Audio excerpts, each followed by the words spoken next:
Okay, so I had another random thought after I had done uploading the one video, and that is I didn't mention how someone could go about learning hiragana and katakana, and I'm actually going to show you how to do that in this video. So if you've seen the one that I just uploaded, this is how you would go about learning hiragana and katakana. And the good thing is, even though it's not super hard, it should be rather easy for someone who really wants to do it. Then this isn't going to be difficult at all.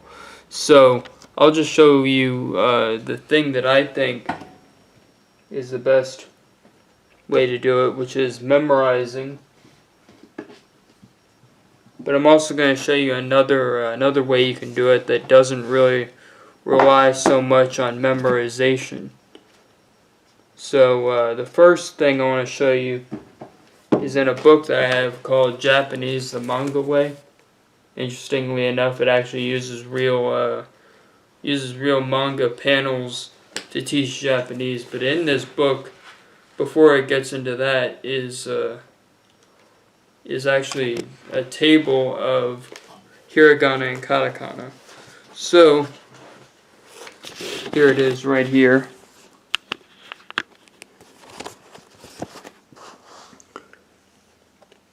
You can kind of see it shows each kana letter. Then it shows a transliteration of them. So you have A, I, U, E, O, Ka, Ki, Ku, Ke, Ko, Sa, Shi, Su, Se, So, then Ta, Chi, Tsu, Te, To. These are all the sounds of Japanese, by the way. Na, ni, nu, ne, no, and ha, he, hu, he, ho. Which the hu is, it's spelled in a way that you would think it's fu, but it's actually hu, which explains why it's in that row. But yeah, you can pause the video and get a look at that. These are all hiragana.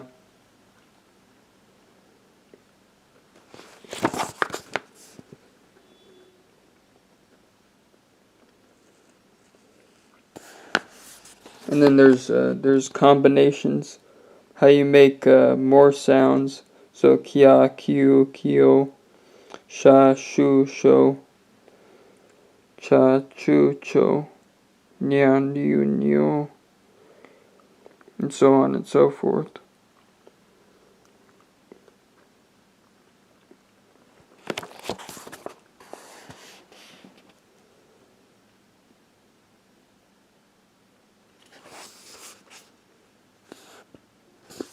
Then you have katakana right here,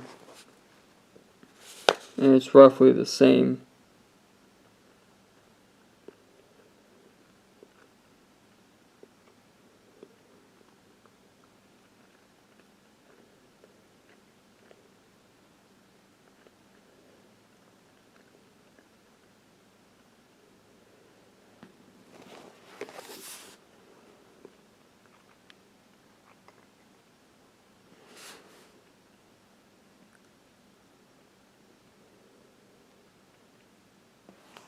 So if that's hard to follow, or if you have a difficult time just pausing it at the right moments, then I'll put links in the description that show an easier to see version of both hiragana and katakana. But I just wanted to make that. I just wanted to show you guys that because that's a book that I bought a long time ago, and I'm actually very glad that I bought it.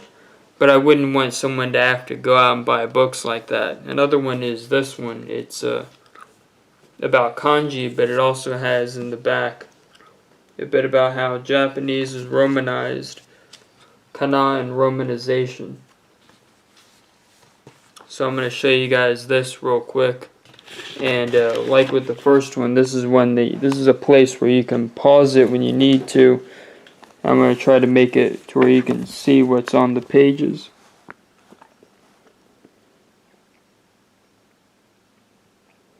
So once again, you have the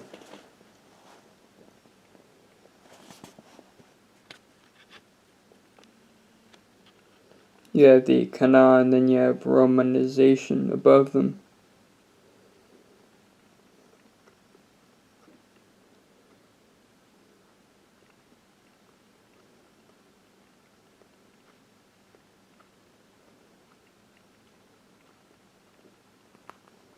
And some of these are even archaic forms of the letter,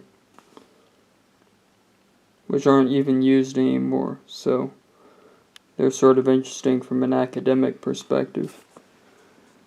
And over here you have the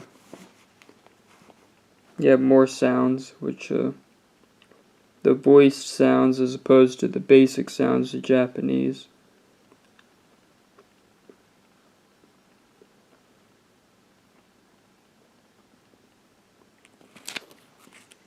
And you have palatized.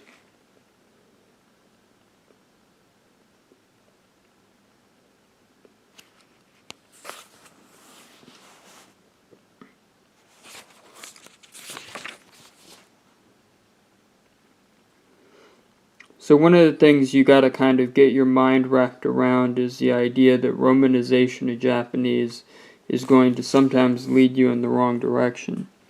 So as you can see with this, you can see that there's different ways to transliterate Japanese.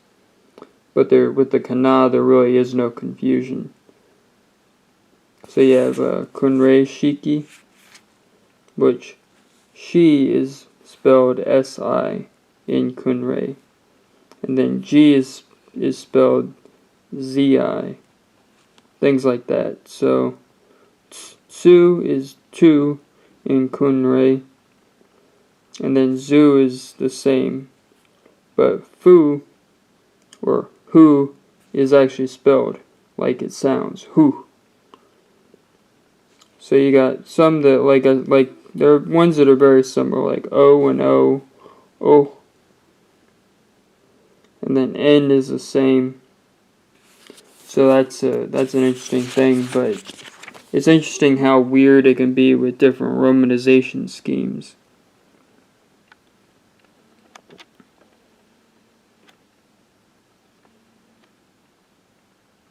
So you can see more of that here if you pause it. Which, in a way, I'm kind of giving you this, all this information. And this is stuff that I've been sitting on for a while. It's just I never thought to make a video and show this to people. But I guess that isn't a big a deal. The authors aren't going to come after me.